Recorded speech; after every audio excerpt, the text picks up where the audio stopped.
est-ce que, dans le fond, on va y aller avec une manière globale, là, pour vous, comment percevez-vous, c'est ça, les prédictions qui sont faites, là, que ce soit au niveau annuel ou plus global aussi par rapport aux années qui s'en viennent, etc.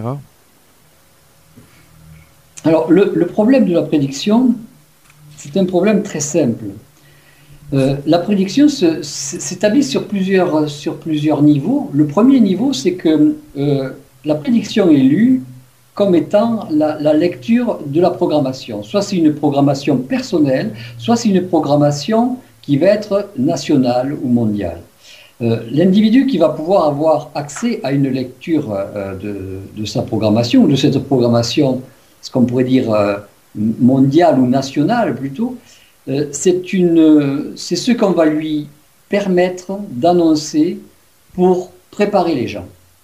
Et en général, quand on a une prédiction, elle ne s'établit jamais d'une manière exacte. Pourquoi? Parce que si elle s'établissait d'une manière exacte, ça entraînerait deux choses. La première chose, ça prouverait que tout est déjà écrit, donc l'individu serait complètement désemparé et complètement stressé par le fait que tout est prévu, donc il n'y a plus rien à faire, et ça amènerait quelque part vers une forme de chaos, c'est-à-dire une forme de nonchalance, puisque tout est prévu, autant ne rien faire. Et la deuxième amènerait l'individu à, comment dire, à se préparer d'une manière qui serait à son avantage plutôt qu'un avantage collectif. La prédiction a en elle-même une forme de direction plutôt qu'une forme d'exactitude. C'est un peu comme si on voulait vous raconter le voyage au travers d'un train qui va sillonner tout un grand pays, en vous racontant uniquement l'arrivée de la gare. Il faut bien voir que dans le train, il y a des passagers.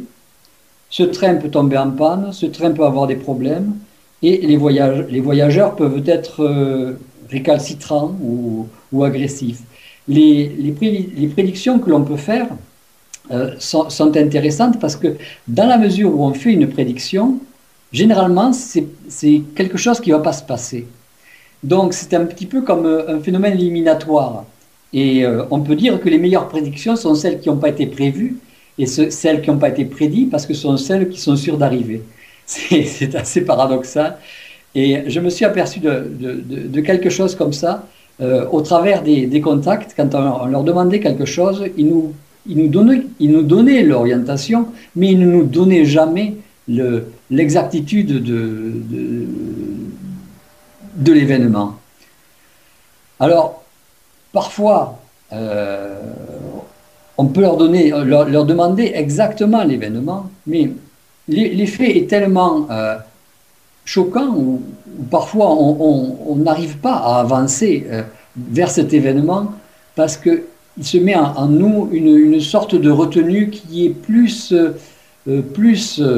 évidemment ciblée sur nous-mêmes, mais qui en même temps nous empêche d'aller clairement et calmement vers un futur auquel on ne peut échapper. Est-ce que je me fais bien comprendre dans ce que je veux dire là? Oui, moi, ce que je retiens, c'est que la prédiction est une forme, de voir la prédiction comme une forme de direction, là. Ça, je trouve ça super intéressant, là. Je voulais passer à un deuxième volet, c'était parce qu'on peut se faire des prédictions à soi-même, hein. En fait, tout le monde fait ça. On arrive vis-à-vis un événement, on doit changer de job, on doit changer de maison. On va se poser à un moment donné la question à nous-mêmes, bon, est-ce que c'est bien que j'achète cette maison-là ou que je fasse ce voyage-là? Et souvent, les premières réponses qu'on reçoit sont toujours très subjectives. Ils font partie de notre programmation, comme tu l'appelles, de nos habitudes pensantes. En tout cas, ils sont liés à nos insécurités, un tas de choses là-dedans. Comment on peut faire pour aller chercher une prédiction plus juste?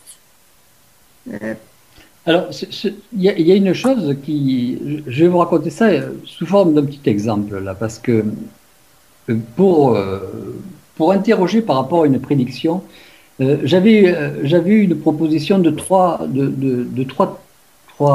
travaux, trois directions de travail, et c'est trois propositions. Et je ne me suis pas posé la question de savoir quelle était la meilleure et quelle était la prédiction dans laquelle il fallait que j'aille. J'ai dit oui aux trois propositions. Et le temps qu'arrive la fin de la semaine, il y a deux propositions qui ont été annulées d'elles-mêmes, qui se sont annulées d'elles-mêmes. Et la troisième, évidemment, était celle que j'ai adoptée et qui est restée en place. Et c'est simplement pour montrer que, quel que soit le mouvement que l'on veuille faire, il n'y en aura qu'un seul qui se fera, et ce sera toujours le bon.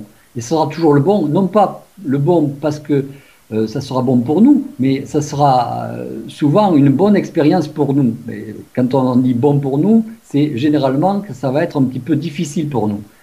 Mais c'est la meilleure expérience qui sera faite, du moins pour l'évolution de notre âme, et encore mieux pour l'évolution de notre esprit. Donc le fait du choix, parce qu'en fait c'est un problème de choix, le fait du choix, il est inexistant du fait justement de la programmation qui est relativement présente, et elle est présente, et elle est prouvée entre guillemets par le fait que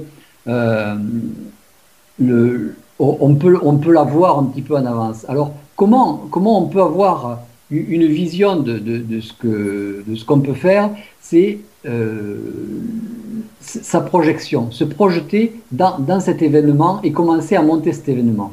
Si on se voit bien dans l'événement que l'on va monter, si on se voit sans problème, sans difficulté, c'est que généralement, il y a une ouverture d'esprit là-dedans. Ça veut dire que l'esprit et l'idée et la créativité est présente dans cet événement. Donc, c'est que c'est la bonne direction. En général, c'est facile de savoir se projeter. C'est un peu comme s'il y a trois voitures. Il suffit de voir comment on va être dans cette voiture, comment on va faire, comment on va pouvoir s'agencer dans cet événement, comment on va pouvoir acheter, comment on va pouvoir aller voir le banquier, comment on va pouvoir aller voir telle personne, comment on va pouvoir l'arranger. On fait simplement de la gestion d'énergie. À partir du moment où on fait cette gestion d'énergie, on va avoir moins de difficultés à faire son choix. La prédiction, c'est quelque chose qui est totalement indépendant de l'élément actuel. Par exemple, si je vous fais une prédiction pour 2011, je vais vous dire c'est une année d'équilibre. C'est une année qui va malheureusement voir un grand événement très déstabilisant pour la race humaine. C'est quelque chose qui va entraîner, il va y avoir un événement très déstabilisant, très toxique, très dur pour la race humaine. Mais ça va être favorable pour son évolution. Ça ne veut pas dire que ça soit, comment dire, ça ne veut pas dire que ça sera quelque chose de blessant. Ça veut simplement dire que ça va être quelque chose de très évolutif. Quand je vais vous prendre une prédiction que j'ai faite l'année dernière, quand j'ai dit aux gens qui me demandaient qu'est-ce qu'il allait avoir. Je leur ai dit il va y avoir la reconnaissance des extraterrestres sur la planète. Et en disant ça, on ne pensait pas à ce que quelqu'un à l'ONU se mettrait responsable de la rencontre des extraterrestres. C'est en ça que la prédiction n'est pas ce qu'on pourrait dire quelque chose de fiable. Parce que quand on dit on va avoir la reconnaissance ou la rencontre des extraterrestres, on ne pense pas à ce qu'un président de l'ONU ou un responsable de l'ONU se mette comme responsable de la rencontre des extraterrestres. Est-ce que vous voyez la précision qu'il faut demander dans une prédiction? Il faut sans arrêt poser des questions à l'intérieur de la prédiction. Bon, quand on dit qu'il va se passer un événement très déstabilisant, il faut demander est-ce que ça va être au niveau médical, est-ce que ça va être au niveau technologique, est-ce que ça va être... Et à ce moment-là, ils vont vous dire, bon, ça va être au niveau technologique. Bon, au niveau technologique, qu'est-ce que ça va amener de plus pour l'humanité? Ils vont vous dire, ça va amener quelque chose une accélération beaucoup plus déstabilisante pour l'humanité qui va amener beaucoup beaucoup de suicides, beaucoup de perturbations, beaucoup de chaos, beaucoup de mouvements de foule. Euh, il faut être, il faut être continu dans la prédiction, si vous voulez faire une prédiction. Que ce soit une prédiction pour vous ou une prédiction pour les autres individus. Il ne faut pas se laisser... par exemple, si vous faites une prédiction pour vous, vous dites qu'est-ce qui va se passer pour moi dans l'année de 2011. Et puis quand on vous dit, bon, vous allez toucher une grosse somme d'argent. Bon, il ne faut pas se contenter, ah, je vais toucher une grosse somme d'argent et puis rentrer chez soi, tranquille, peinard. Non, il faut demander, bon, je vais toucher une grosse somme d'argent, d'où elle va venir, qu'est-ce qu'elle va amener, où c'est que je vais m'en servir, est-ce que je vais vraiment la garder ou est-ce que je vais vraiment la perdre, à quoi ça va m'être utile, quels seront les tenants et les aboutissants. Il ne faut jamais se contenter d'une finalité.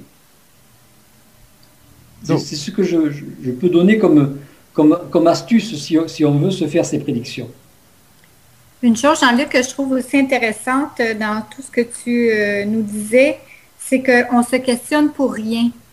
Tu sais, quand tu disais, de toute manière, les choses vont arriver comme ils ont arrivé, j'aime beaucoup ça, ce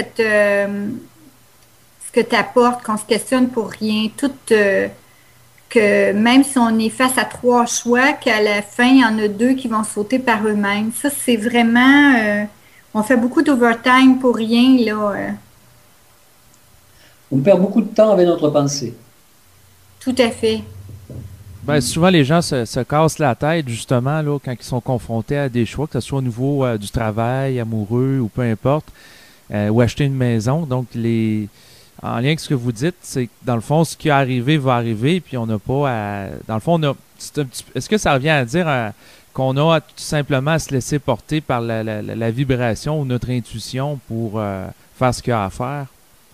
Puis elle est peut-être silencieuse, Néo, cette intuition-là. Moi, je voudrais juste soulever un petit fait.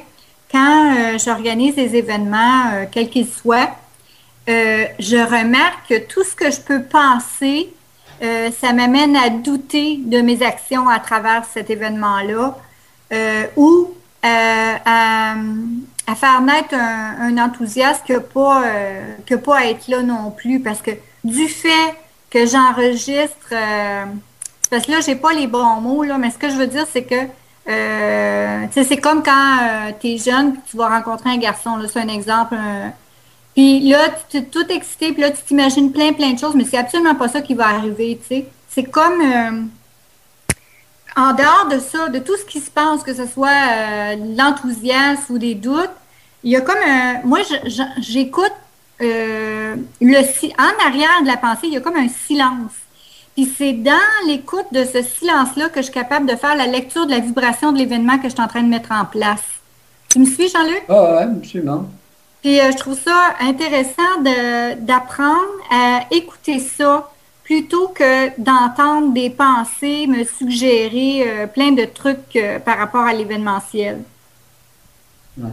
Il y a une chose qui est importante aussi dans le fait de vouloir un petit peu savoir ce qui va se passer, c'est qu'il faut éliminer tout ce qu'on pourrait appeler toute forme d'enthousiasme ou toute forme de joie ou de peine excessive, parce que bon, c'est bien on oriente toujours notre pensée vers quelque chose de relativement agréable, c'est-à-dire on va rencontrer quelqu'un, on va acquérir une maison, mais on n'oriente jamais notre pensée vers on va perdre une maison, on va perdre quelqu'un, on va tomber malade. C'est des événements qu'on laisse de côté. Alors pourquoi on vous donnerait les événements les plus positifs, entre guillemets, et pourquoi on ne vous donnerait pas les événements les plus négatifs? Pour une raison bien simple, c'est que tant que vous n'avez pas une stabilité au niveau de votre enthousiasme, au niveau de votre émotionnel, on ne peut pas vous amener dans un prédictif au niveau de l'âme à l'agiter. Parce que si vous êtes joyeux, vous allez avoir une âme qui va vibrer d'une manière joyeuse, on peut dire, et il va falloir qu'elle se restabilise. C'est un petit peu comme quand on donne un vélo à un enfant, il est content, il est super content, il monte sur le vélo et puis il va tomber, il va pleurer. Il va pleurer, pourquoi? Non pas parce qu'il ne sait pas faire du vélo ou parce que ou parce qu'il a fait une bêtise, mais simplement parce qu'il faut équilibrer cette âme qui est... sinon, si l'enthousiasme est trop intense, trop important, l'âme va se déstabiliser. Qu'est-ce que ça fait une âme qui se déstabilise dans un corps? Ça fait qu'elle oublie la position qu'elle a dans ce corps. Et quand elle oublie la position qu'elle a dans ce corps, il se passe toujours des événements ou des gestes qui vont entraîner un rapatriement de l'âme dans le corps. La meilleure façon de rapatrier l'âme dans le corps, c'est de blesser le corps.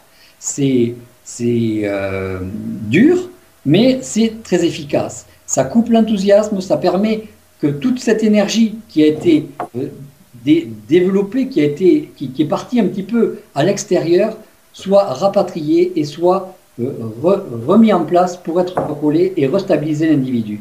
Parce qu'un individu qui est enthousiaste, un individu qui est trop joyeux ou trop gai, vous pouvez être sûr qu'il va se passer quelque chose pour le rééquilibrer. Et ça, c'est pas de la prédiction, ça c'est la certitude. Dans le fond, en lien avec ce que vous dites, ça serait de rester dans un état de neutralité par rapport à toute forme de prédiction, là.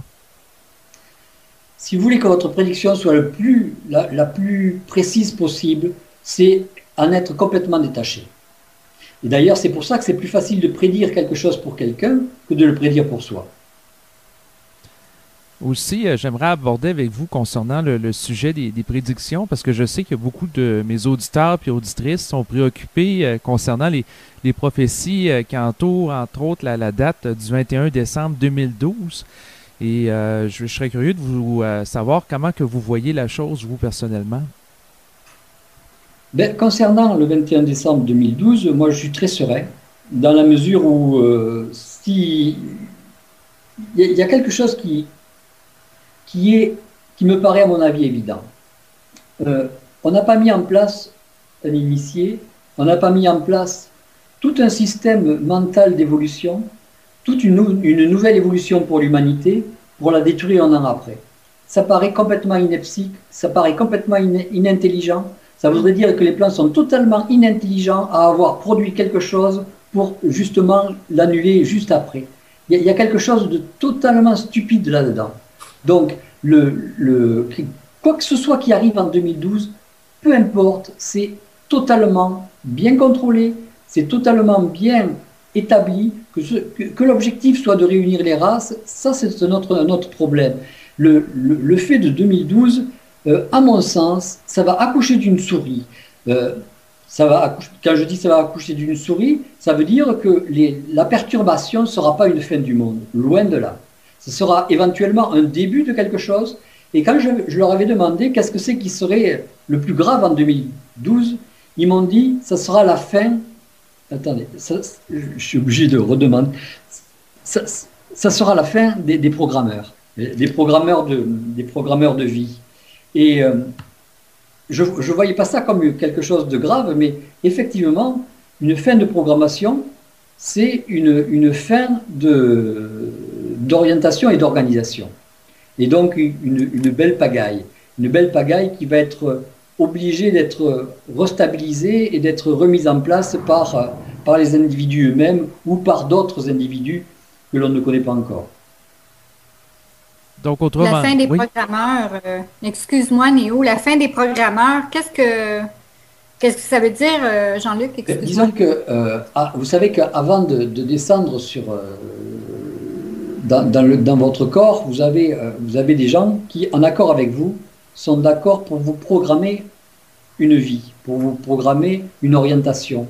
Et donc, il y a toujours une programmation qui est calculée, étudiée, par des individus qui sont des programmeurs.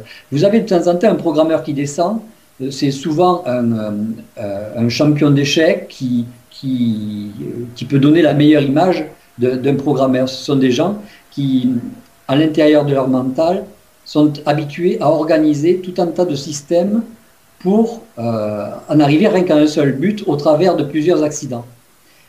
Ce sont des gens qui calculent tous les coups et chaque coup, ils sont à même de savoir que, fonction de ce qui va être autour, ça donnera toujours le même effet, c'est-à-dire pour qu'eux gagnent. Et ces programmeurs, ce sont des gens qui enfin, ce sont des entités, excusez-moi pour le mot genre, mais ce sont des entités qui sont à même d'avoir calculé les différents plans en fonction des énergies que vous allez amener.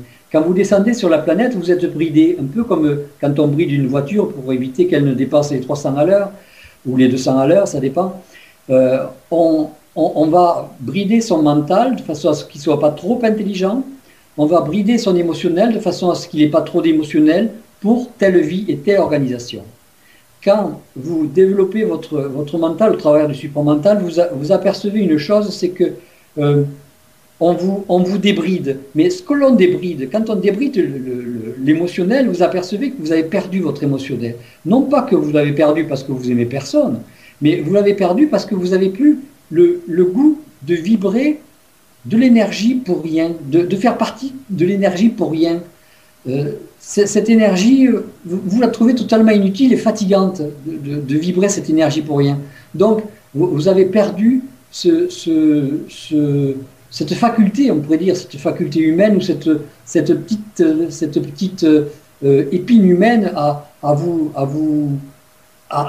dépenser pour rien. On pourrait comparer que l'enthousiasme a un effet d'enfant, c'est-à-dire qu'un enfant, c'est quelqu'un qui va apprendre à maîtriser ses énergies.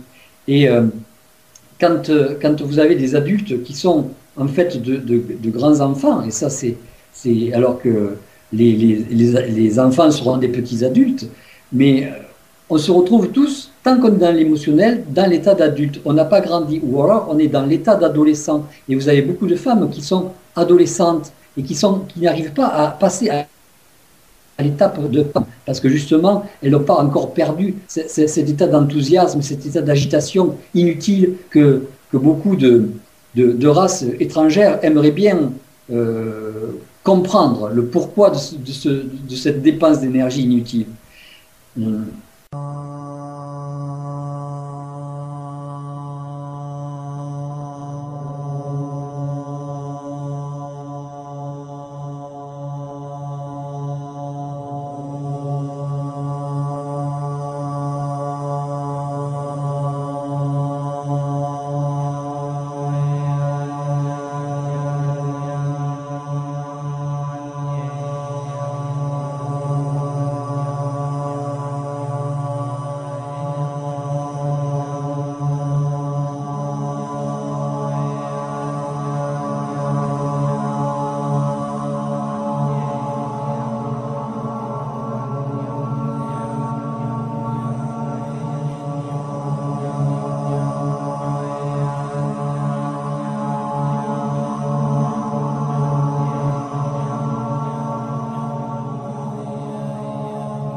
est-ce que vous croyez qu'actuellement, on arrive à une période charnière dans l'évolution de l'humanité, donc la fin d'un temps ancien pour l'avènement d'un temps nouveau, là, comme beaucoup de médiums en parlent, là, entre autres, dans le milieu du Nouvel Âge?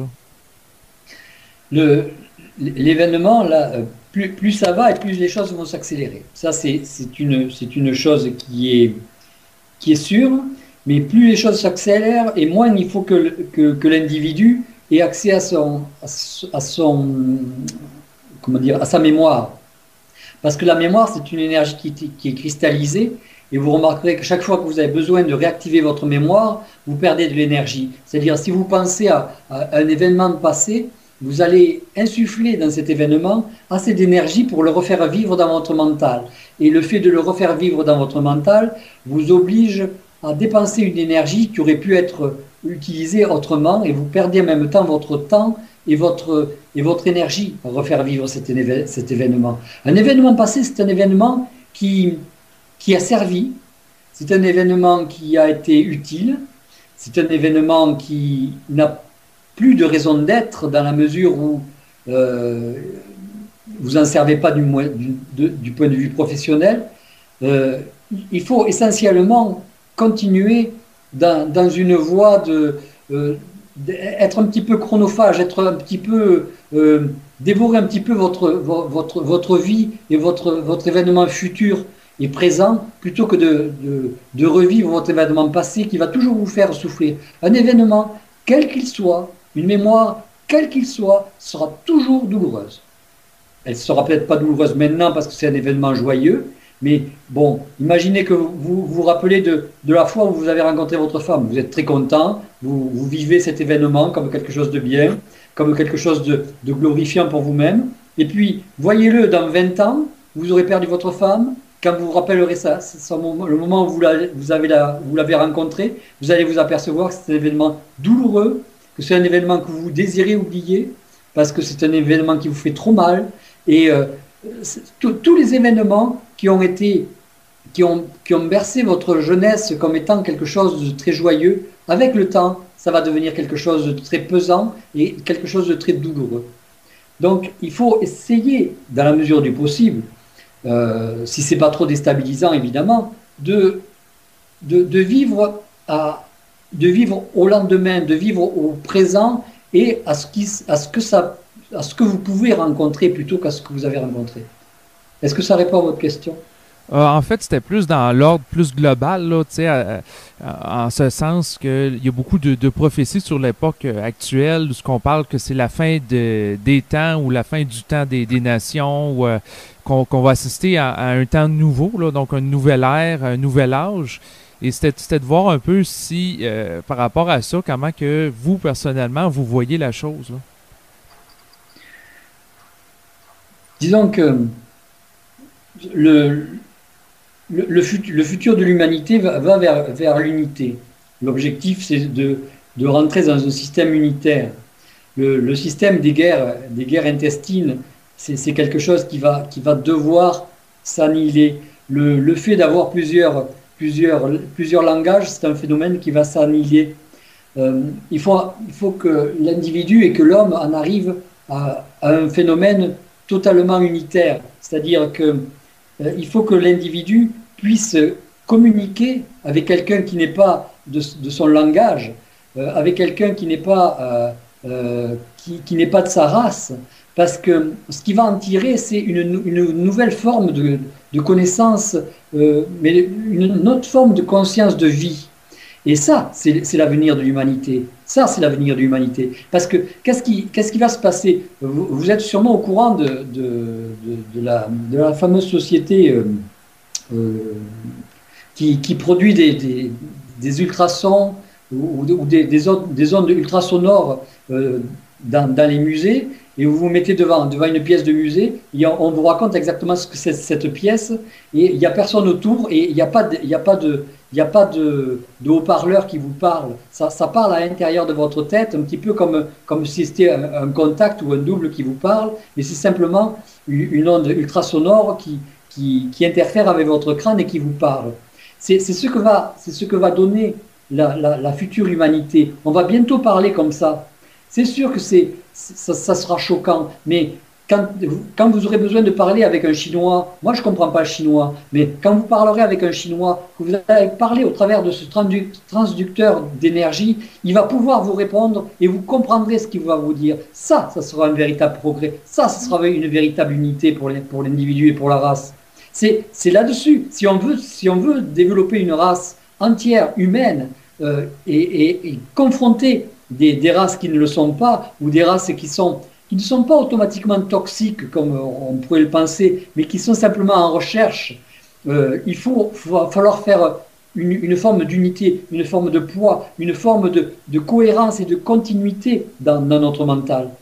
Et non pas parler 120 langages avec des dialectes locaux, avec des accents qu'on ne comprend pas alors qu'ils sont même de la même langue que nous. C'est une totale ineptie que de ne pas comprendre l'être humain. C'est une aberration. Ça a été le plus grand mal qu'on ait fait sur l'humanité. Dans le fond, en lien avec ce que vous dites, vous rejoignez beaucoup de visions en fait que j'ai eues dans les dernières semaines, dans les derniers mois. Puis ce qui est curieux, c'est que vous avez pris l'exemple au niveau, donc quelqu'un qui discute avec un Chinois. Puis j'ai eu le même exemple. En fait, j'ai eu à un moment donné une vision où je me voyais interagir avec des gens de la Chine, mais c'était pas intellectuellement que je parlais avec eux, mais plutôt supramentalement, donc par la télépathie. Et c'est une vision dans mon avenir, mais pour en venir à une question, est-ce que vous croyez que, entre autres, on parlait plus sur le plan technique, là, un appareil avec des ultrasons, mais est-ce que vous croyez aussi que sur le plan psychique, la télépathie va prendre son essor là, au sein des individus sur Terre? Mais la télépathie va avoir de grosses difficultés à prendre son essor sur Terre parce que pour parler télépathiquement avec un mental, il faut que ce mental soit à la vibration de la télépathie, à la vibration de votre propre mental. C'est-à-dire que pour connecter deux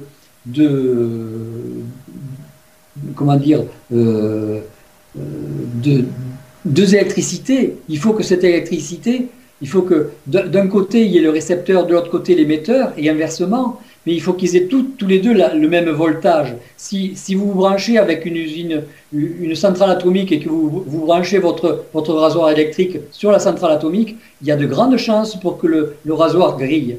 Et l'objectif, c'est pas de se faire griller son propre rasoir ou son propre mental en se branchant avec des gens, mais c'est essentiellement être à même de communiquer. Or, pourquoi ces gens qui ont un mental plus élevé ou plus vibratoirement élevé vont communiquer avec des individus qui le sont moins? C'est un petit peu comme pourquoi on va aller discuter avec un singe si on n'a rien à lui dire et si on doit l'enseigner peut-être, mais si ce singe peut pas vous amener quelque chose, ça sera un petit peu comme une perte de temps, comme une perte de votre énergie. Donc, l'objectif, c'est qu'on soit tous à même de pouvoir communiquer sans perdre d'énergie et que tout soit bien transmis à la mesure de ce que l'on veut. C'est ça l'objectif. OK. Et puis, par rapport, dans le fond, certaines tendances qui semblent s'inscrire, là, comme il y a beaucoup, depuis les derniers mois, on parle beaucoup que la situation économique se dégrade sur le plan de la Terre. Là. Il y a beaucoup de pays qu'on pense à la Grèce, à l'Espagne, entre autres, en Europe, ou aux États-Unis, qui est un petit peu plus proche de chez moi. Il y a comme une dégradation, si on veut, de la santé économique de ces pays-là. Et vous, par rapport aux prochains mois, aux années qui s'en viennent, est-ce que vous voyez que la situation va continuer à se dégrader à ce niveau-là? Le problème, c'est que si on laisse se dégrader les événements et les individus, il va se passer le phénomène suivant, c'est que ces individus, s'ils n'ont plus assez pour vivre, ne vont pas être à même de produire un travail. S'ils ne sont pas à même de produire un travail, ils produiront un travail qui sera autonome, ça sera une révolution. Et une révolution, il en sort toujours quelque chose de relativement égalitaire pour tous, et que la majorité des gens aient quelque chose à manger, c'est nécessaire. Que la majorité des gens aient quelque chose pour s'abriter, c'est nécessaire. Que des gens puissent travailler et puissent faire leur vie, c'est nécessaire. Tout ce qui va à l'encontre des éléments de base et des éléments d'évolution, c'est une ineptie. Et ça va être détruit. Dans les plans, quand vous rencontrez un système, par exemple, on va prendre un exemple bien précis. Quand vous rencontrez un système de mal, vous lui demandez, mais quel est l'intérêt de faire du mal? Il va vous dire, écoutez, il y a quelque chose de très simple. Si vous faites, par exemple, vous créez une injustice. Une injustice, ça va être une petite énergie égale à 1. Cette injustice, vous allez la dépenser, ça fera 1 d'énergie. Ce que ça va vous ramener, c'est 100 000 énergies. Donc, l'avantage, c'est qu'à partir d'une petite dépense, vous gagnez un grand bénéfice. Tant qu'on n'aura pas mis à plat ce système-là, ce système qui est un système bien tourné, bien rompu, qui s'appelle le mal, eh bien, tant qu'on n'aura pas mis à plat ce système du point de vue rentabilité, on ne pourra pas en sortir. Et l'objectif actuel de la majorité des gens qui sont en évolution de conscience, c'est de mettre à plat ce système, c'est-à-dire de le mettre à 50-50. Quand de faire une injustice, ça entraînera un rendement de 50% au lieu d'amener un rendement de 100 000%, le mal va commencer à disparaître. C'est une forme beaucoup plus technique, technologique, mais qui est exactement la façon dont les entités du mal fonctionnent. Et puis vous pouvez rencontrer n'importe quelle entité du mal, elle va vous dire exactement son fonctionnement. Elle va vous dire que pour un petit quelque chose, pour une petite dépense, l'individu se met à dépenser 100 fois plus. Une entité, elle va vous faire vibrer une petite mémoire de douleur et vous allez dépenser 100 000 douleurs. C'est à l'homme à se rendre compte de la dépense excessive qu'il a vis-à-vis de ces individus qui sont sans arrêt à la recherche de la rentabilité. On est sur un monde de rentabilité et le mal, ce qu'on pourrait appeler le mal avec un grand M, on en fait uniquement une application sur la Terre, que ce soit au point de vue argent, que ce soit au point de vue terrain, que ce soit au point de vue puissance, que ce soit au point de vue commandement, etc. On en fait exactement la reproduction, c'est-à-dire le décodage. Et tout ce qui est projection dans son mental, on en arrive à un décodage dans la matière. Et tant qu'on n'aura pas cassé complètement les systèmes qui sont à la base de ça, tant qu'on ne sera pas allé dans le plan astral pour démonter ces systèmes-là, pour, je dirais pas ligoter, parce qu'on n'est pas des esclavagistes non plus, on est là pour, ces individus fonctionnent dans leur propre objectif, dans leur propre rentabilité, tant qu'on ne sera pas arrivé à équilibrer tous ces systèmes-là, on ne pourra pas vivre d'une manière calme et nette pour le développement d'une humanité. Je ne sais pas si je me suis fait bien comprendre dans ce que je veux dire. C'est très intéressant, Jean-Luc, ça. En lien avec ce que vous dites, si on applique votre raisonnement, par exemple, au capitalisme, dans le fond, parce que au niveau capitaliste, certains voient le capitalisme qu'on connaît sur Terre comme étant le mal. Et dans le fond, pour vous, comment que vous vous situez par rapport à ce système-là économique? Il n'y a pas, je dirais sur la Terre, il n'y a pas de mal. Ce qu'il y a de mal, c'est le système astral qui est certaines zones astrales qui sont en train de transporter ça. Le capitalisme, que les gens veuillent toujours s'améliorer, moi je n'y vois que du bien là-dedans. Il faut que les gens puissent s'amener à relaxer l'âme, parce que ce qu'il faut, c'est qu'on est assez tabassé par les événements, on est assez tabassé par les chocs de la vie, sans qu'il y ait un équilibre, sans qu'il y ait une relaxation. Ok, vous avez choisi ça en descendant sur Terre, d'avoir des chocs au niveau de votre âme pour pouvoir la redresser, mais il faut que votre âme puisse aussi se relaxer, parce qu'au bout d'un moment, elle va se briser, non pas dans le sens se casser, mais dans le sens démissionner, arrêter trop tôt l'événement, arrêter trop tôt la vie, se suicider. Ce sont des événements qui n'ont pas lieu d'être. Ce sont des événements qui prouvent un manque de maturité. Ce sont des événements qui sont à même qui sont retardataires. Or, on n'est plus là pour être retardé. On est là pour s'équilibrer. On est là. L'individu est là pour s'épanouir. C'est par exemple une ineptie qu'il y ait des religions. C'est une ineptie. C'est une insulte à l'homme. On met l'homme à genoux. Est-ce que vous vous rendez compte que des gens se mettent à genoux des heures entières pour passer du temps à honorer des choses qu'ils ne voient pas dans l'objectif d'en tirer un bénéfice ou dans l'objectif de les aimer? C'est pas leur vie, c'est pas une vie, c'est pas leur objectif. Tout à fait. La perte, c'est incroyable. Imaginez tout l'argent. Là, j'ai rien contre la prêtrise, là, parce que c'est un support moral pour bien des gens.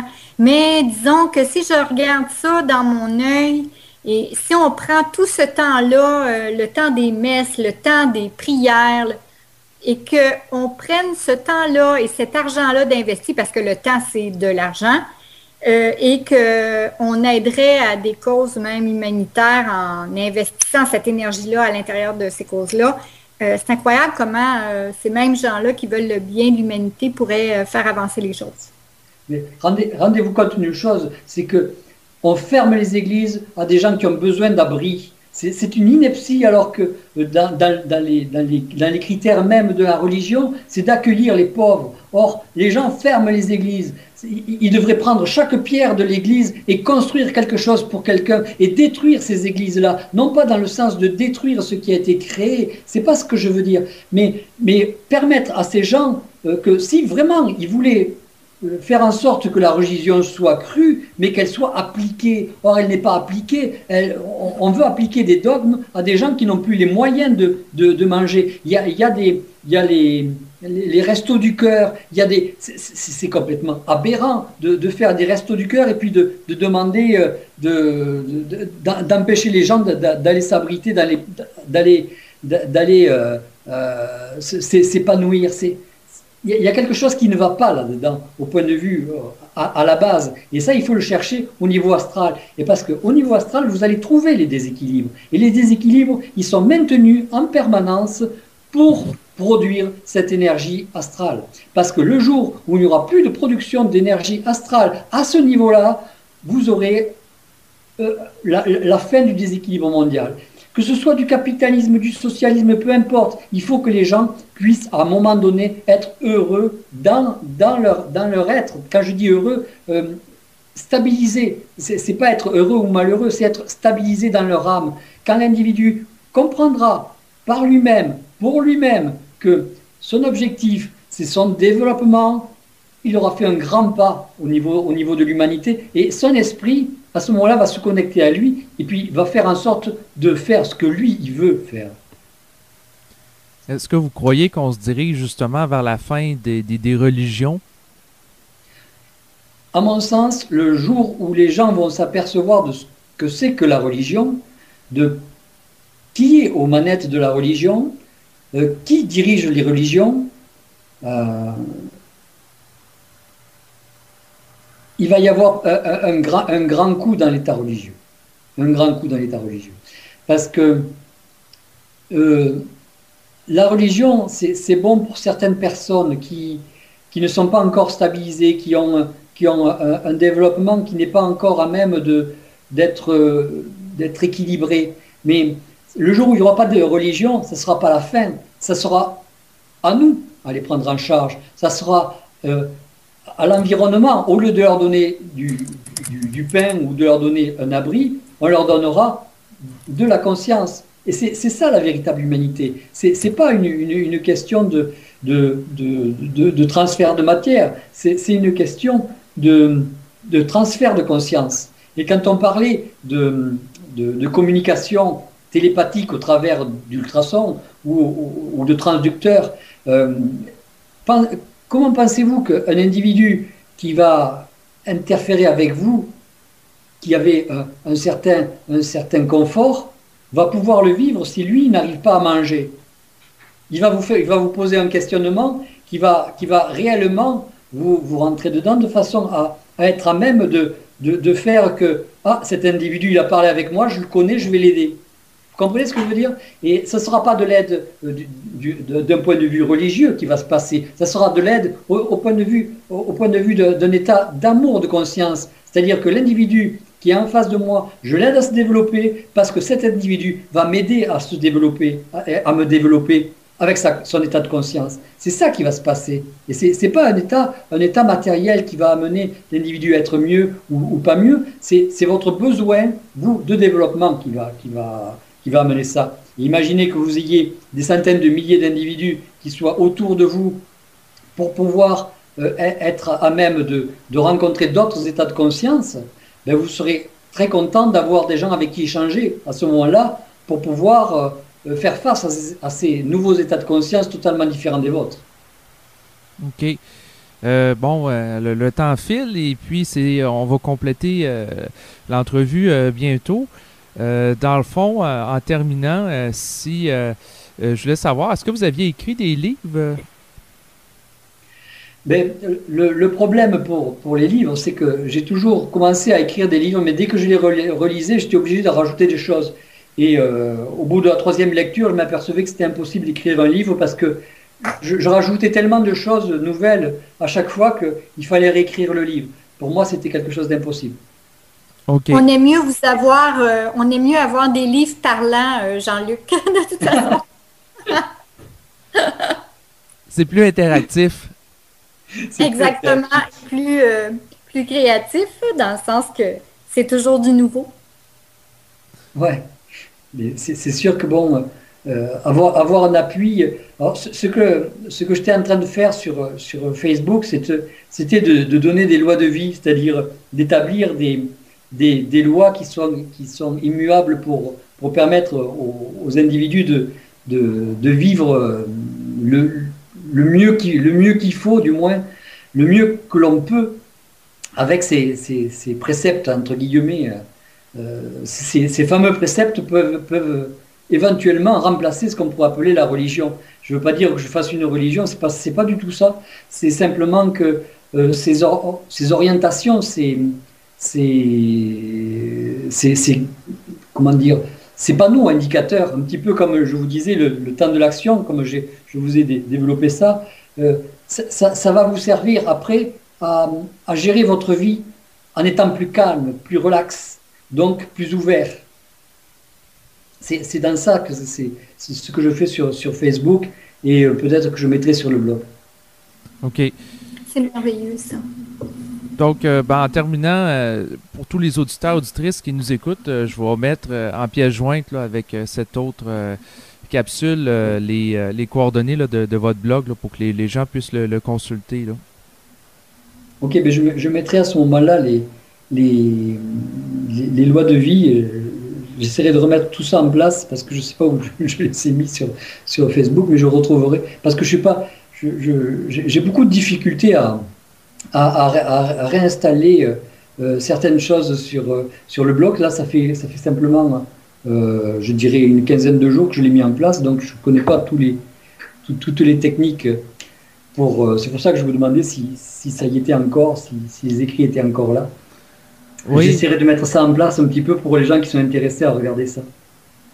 Bon, ben c'est parfait. Donc, écoutez, je vous remercie chaleureusement pour le temps que vous nous avez consacré aujourd'hui pour répondre à nos questions.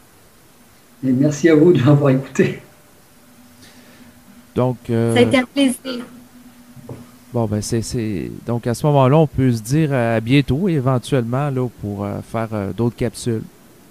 OK, à bientôt. À bientôt.